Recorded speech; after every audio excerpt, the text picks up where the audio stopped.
Yeah, the Vanslam. I mean, we seen it online and all that stuff. And Hector Lozano and I were talking about, you know, what should we do next? And he saw the van and he's like, Armando, let's work on that van.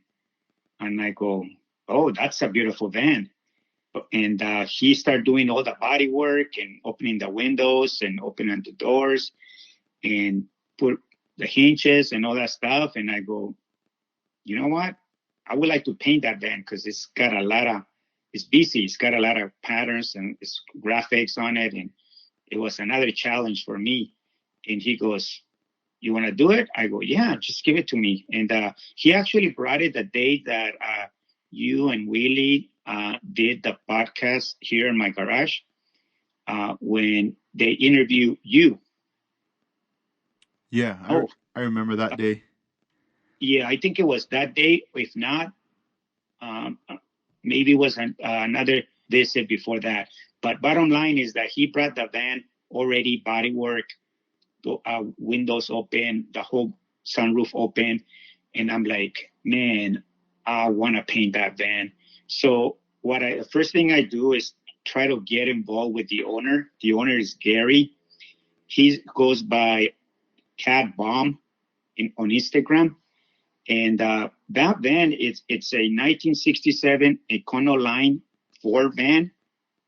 And the painter, it's TP Customs. TP Customs is the painter. And I met him at the Classic Legends in Japan. Him and his wife went to the show, and we were just, having fun over there in Japan. We see each other, but never thought that he was the painter of that van until I find out who was the painter. I start talking to him. He started sharing a lot of pictures when he was doing it, a lot of good stories behind the whole van. And I always like to communicate or have a conversation with the owners of the vehicle or the painters, because that kind of inspires me to concentrate on the paint job and feel the paint job. And sometimes I get help from them, and I see that it helps when I'm doing, especially when I'm doing a replica. So I've been sharing the pictures since the very beginning until now. Right now, it's at almost at the last stages where just some few more panels, and I'm gonna shoot the clear, and that's it. That then will be sealed with clear. There's an eye chest that also has patterns. I'm almost there. You still need some few more little details, and the console also has some graphics. So I'm almost 90, probably 97% of the van done with all the graphics. So hopefully I seal it soon. So the rest of the car gets done by Hector Lozano. I've been getting a lot of help from Jerry's, especially on the LED lights. He sent me a color bar for the van. He sent me like a color bar for the grill, because that van has this like unique grill sequence in the front of the grill of that van. So he sent me that. He also sent me a Bluetooth system that has two speakers, and it's going to have basically system, the van, and it's going to have the color bar on the grill, and it's going to have headlights, tail lights. It's going to have dome lights, and also the front headlights have like a neon green ring on it, around it. That's going to be machined on my lathe to create that effect. And there's still more parts that I need to create for that van on the lathe, just to make that van the most realistic as possible. So far, that van, it's coming so easy. It's going so easy.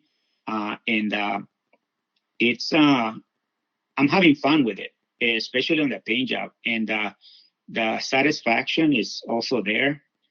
There's some also few photo etch parts. I ordered some parts from Detail Junkie that he has this also eye chest that has the hinges but I want to use those hinges on the eye chest that I created for this van. And so all these parts, I'm basically putting it together so that Hector Lozano can do his magic with rewiring everything and put all the detail, the system and all that, and finish that van.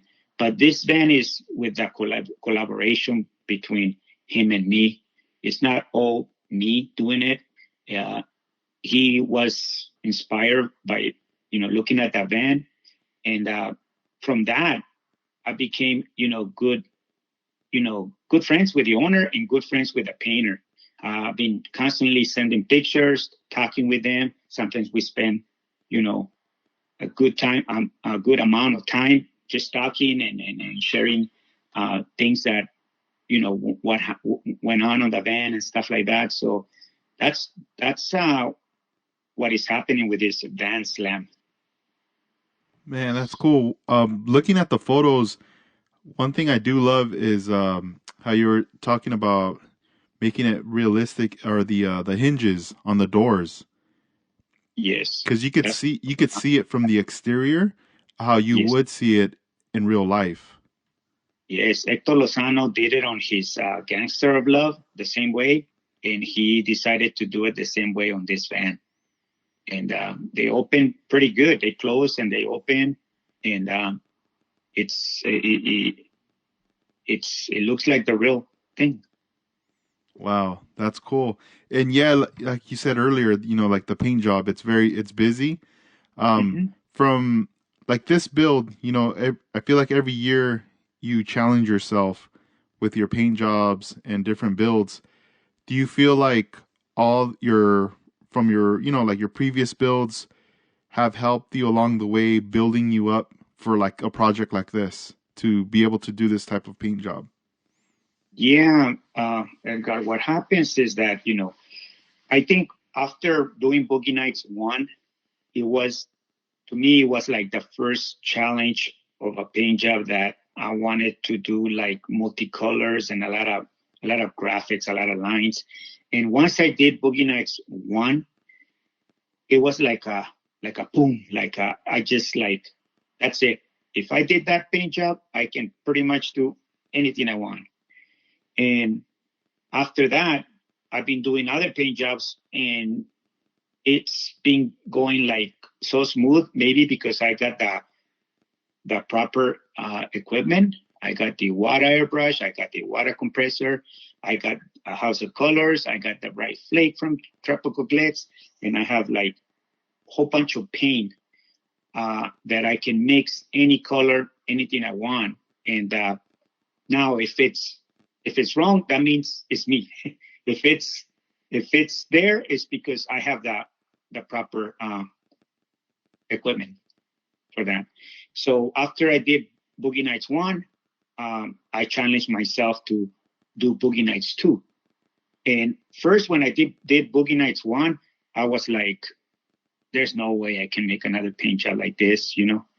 I think I got lucky or, whatever. But it was like, no, let me see how far I can go with Boogie Nights 2. And it went so easy.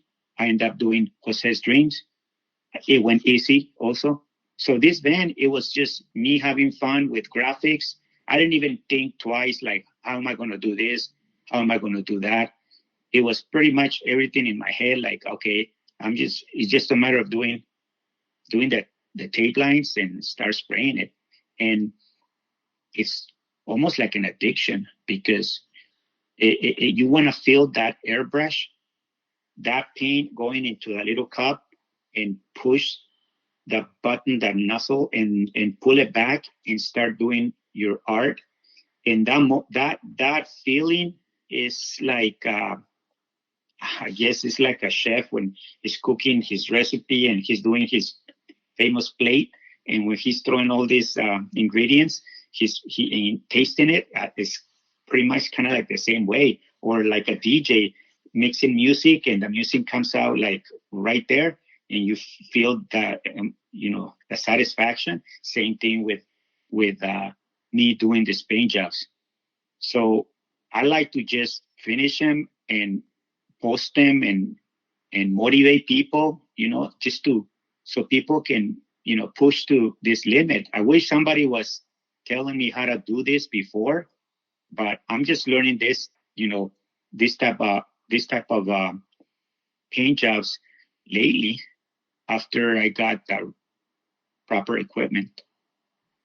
Yeah, that's cool. Um, when I look at this paint job, it's all I'm thinking about is how much backmasking you had to do. You Exactly. know, that's all I keep thinking. Like, dang, how did you have so much patience? You know, to be able Yeah, to cut and backmask all those little areas. and not only that, the pictures that I've been taking, like from step by step, and even removing tape or in a certain stage, backmasking, put lines again, and I got over 300 pictures just on this van from the very beginning, from the beginning of the stage. So um, it's busy. It's got a lot of stuff, but it was fun.